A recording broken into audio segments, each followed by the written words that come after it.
And welcome back to Apostle 1 tutorial. In the previous video, I gave you a try question on this. Yes. So I think some of you sent the answers to me, and then let's look at everything here. Then you compare it to the answer you had in the previous video. Now let's see. We have f of x is equals to x cubed plus 1, and then h of x is equal to x minus 1. We have to find f of x divided by h of x. We are coming to divide again. So as usual, the h of x will be outside, and then the f of x will be inside. So h of x is s minus 1, and then the f of x is s exponent 3 plus 1. Now don't forget that we are supposed to have x exponent 2, s exponent 1 before the constant, but all of them are not here, which means they are there, but they have a coefficient of 0, 0, 0, 0, 0, 0. You understand? So it depends on how you want to do it. You can write it like s exponent 3, then you bring s exponent 4 plus the coefficient is 0, then you bring x by the coefficient is 0 before the 1. So you can also do it like this. So that when we are subtracting, you know that it is the coefficient is 1, 1, 1, is 0, 0, 0, 0. It depends on how you want to do it. Yes. So that after multiplying, I will just drop it below. You get it? You can also decide that since it is not here, you are not going to write it, but you can just write plus what? Plus 1. So you are not going to bother yourself if they are not there. You understand? So let's look at how I'm going to do it. I don't know whether I should do it like this or like this. Okay, now let me do it like this. That's all. Now let's move on. Now, so as usual, the s will divide the s exponent 3. So I can even write it plus 1, or anyway, let me make it plus 1. Now the s is going to divide s exponent 3. We're going to do s exponent 2. Now s exponent 2 times s will give us s exponent 3. And don't forget, we have to use the s exponent 2 to multiply the minus 1, which will give you minus s squared. Now then we subtract. Now when you subtract, you know the highest exponent will go to 0. So we have s cubed minus s cubed go to 0. Now because we don't have s squared here, we are just going to multiply. It's 0. So 0 minus s squared will give us s squared, right? So we have s squared times minus s squared give us s squared. Now, even if you are supposed to drop, you have to drop 0x. But you see, the 0x is not there because we don't have anything having s exponent 0, so we can leave it like that. You get it? Now, the x going to s squared, how many times? X. Now, x times x will give us what? X squared. X times minus 1 will give us minus x. Now, then we subtract. Now you see, the highest exponent in this one will still go to 0. Minus will give us what? Plus. So plus x. Don't forget that we don't have any constant there. You know, after getting the x, the next number is supposed to be the constant. So at this point, I can drop the constant. So plus 1. You get it? I'm dropping the constant plus 1. If you be confused, just add the 0, 0, 0, 0 so that you can see it clear. Now we have x going to x how many times? 1. So positive 1. 1 times x is x. 1 times minus 1 is minus 1. Now, we subtract. Now, x minus x will go to 0. 1 minus 1 will go to 2. Sometimes the remainder here will be 0. I will talk about it. Now, so it means that f of x divided by h of x is now equal to the quotient, right? The quotient is s squared plus x plus 1 plus the remainder. Remainder is 2 divided by the divisor. The divisor is x minus 1. You see, so that is how we write it. It is so simple. It is very simple. I don't think this one is difficult, right? Now let's look at some nice questions in the next video. Bye bye. Now we are going to continue with this particular question, so open your eyes very well. Yes. Now let's look at, don't forget that we are going to apply division in other areas. Yes. Now let's see. if 2x squared minus 5x minus 7 is divided by ax plus b, so which means we have the dividend here and this one becomes the divisor. The quotient is x minus 3, so after division the quotient is x minus 3 and the remainder is c, so the remainder is given as c. Find the values of a, b and c. Wow. Now let's look at this question. Now don't forget that we have so many ways of writing the equation. Don't forget that we said that the dividend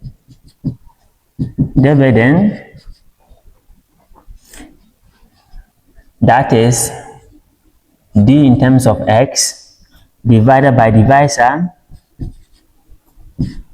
I wrote this one, so as time goes on I'll be using this. It's equal to what? The quotient, right? The quotient, I use q of s plus remainder I use r of x, or divided by what? The divisor again. Divisor I use d of x, right?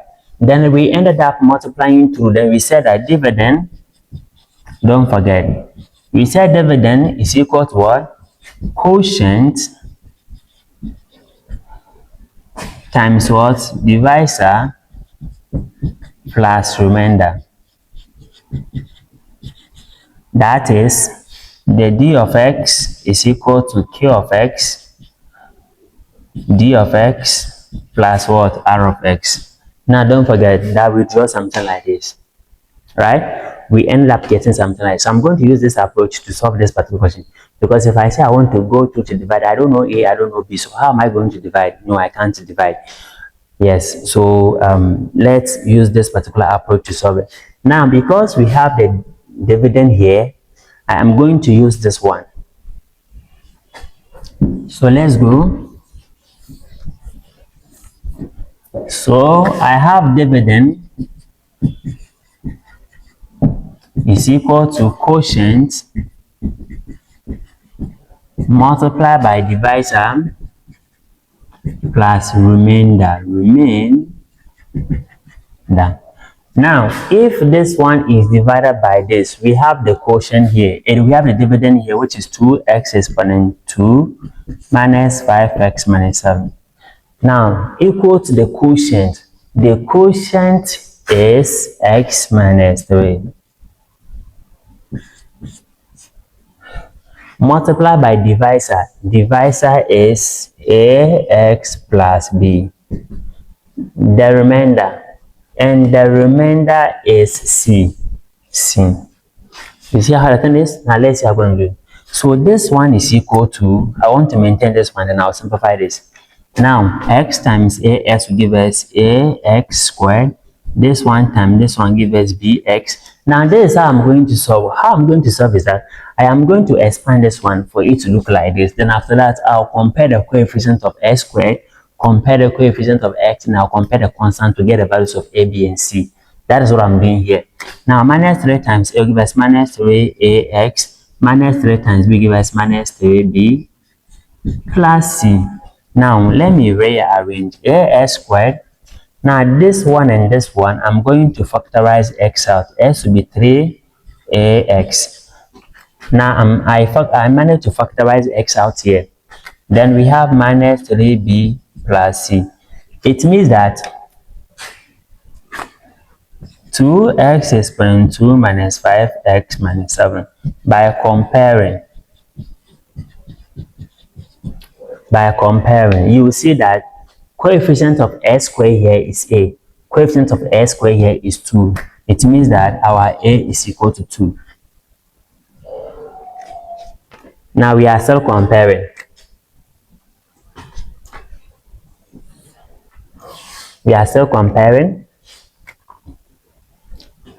Coefficient of s is b minus 3a. Coefficient of x here is minus 5. So it's the same as minus what? 5. Now don't forget that I know a to be 2, so I'm going to substitute. We have b minus 3, a is 2 is equals to minus 5, b minus 6 is equals to minus 5, b is equal to minus 5 plus 6, b is equal to 1. Now the last comparison, this will be the constant. The constant here is minus 3b plus c. Now equal to the constant here, which is minus 7. We have minus 7. So we know b to be 1. Let's substitute. We have minus 3, b is 1 plus c is equal to minus 7. Now this one gives us what? Minus 3 plus c is equal to minus 7. C is equal to minus 7 plus 3. C is equal to minus 7 plus 3 will give us minus 4. So therefore, we have a is equal to 2, b is equal to 1, and c is equal to minus 4. I hope it is very simple, right? Yes. Now let me give you this question to go and try. Make sure you share the video, you subscribe, turn the notification bell on so that anytime I upload the video, you'll be the first person to get it. Now go and try this one as a trial work. Then in the next video, we are going to talk about another aspect of the polynomials known as the remainder, how we can find the remainder directly without going through the long division process. Wait for me, I'm coming.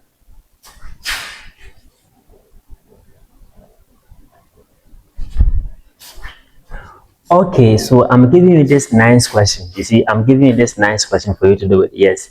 Now, the first one, you have to divide this and this to get in the form p of s is equals to d g of s plus r. And then the second one is also simple. You are looking for f of x. You have to really be able to understand. It's not anything difficult. Make sure that you send the answers to me in the comment section. Now, the third one is something like this. Yes. So it is something simple. Just look at the question very well, capture it, send the answers to me in the comment section. Make sure you prepare your own notes whilst I am teaching. If there any contribution you want to make sure that you send the message to me on WhatsApp. Yes. See you in the next video on a different aspect of polynomials known as the remainder theorem and then the factor theorem. See you. Bye.